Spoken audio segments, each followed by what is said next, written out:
biradot and samora. Biradot meaning to turn. Okay?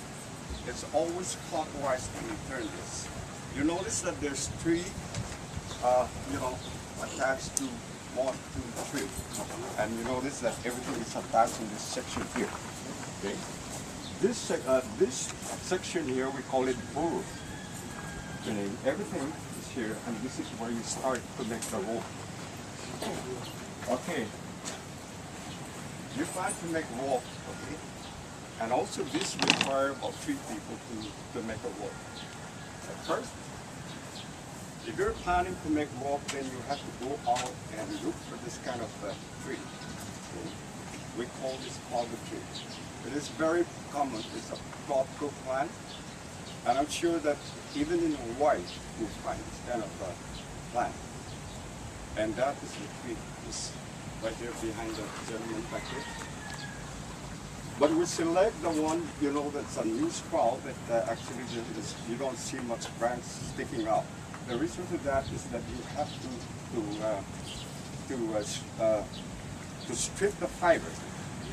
And it has 2 layers of fiber. Outside fiber, the outer layer, and the inner layer. And this is really a strong fiber.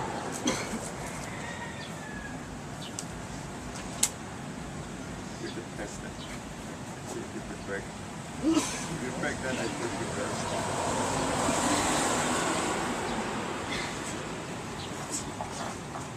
Okay. It's about, let's say that you have a projections to make a rope, and the diameter of the rope is about 1 inch.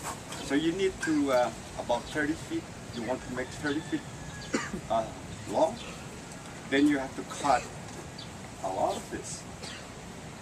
This could really, you could only select, and the longest you could take is about 12 feet, okay? That you don't see branches sticking out, And this is the type you select. It's just like it's free from branch. And that's what you do. You gather it, and then of course you start to strip it. Once you're done with that, you put it out in the sun and let it dry, because it's kind of slimy, very slippery, and it's not ready to make rope. It's got to be dry.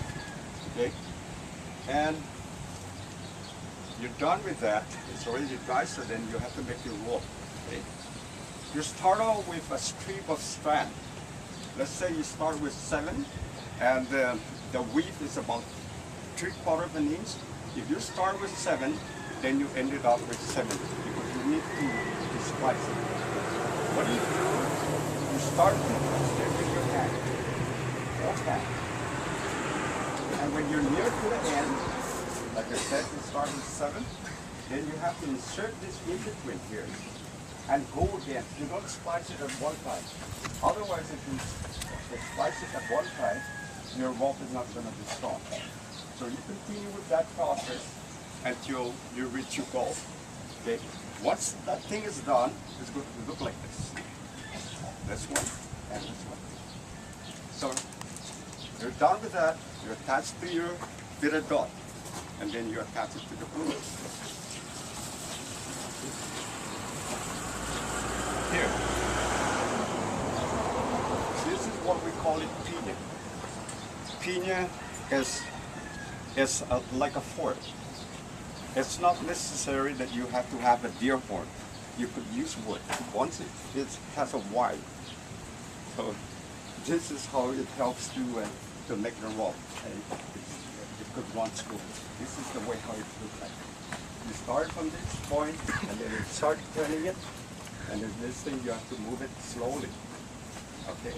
I need a volunteer, please, to hold this. Sir, would you please? Oh yeah, that's do not move it too fast, but not too slow too. just right.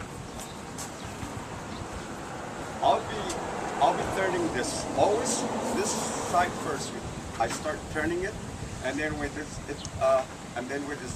kind of tight here, you start turning at the same time. All right? Okay. Ready? I'm not really used to it. Good, good. Just slowly.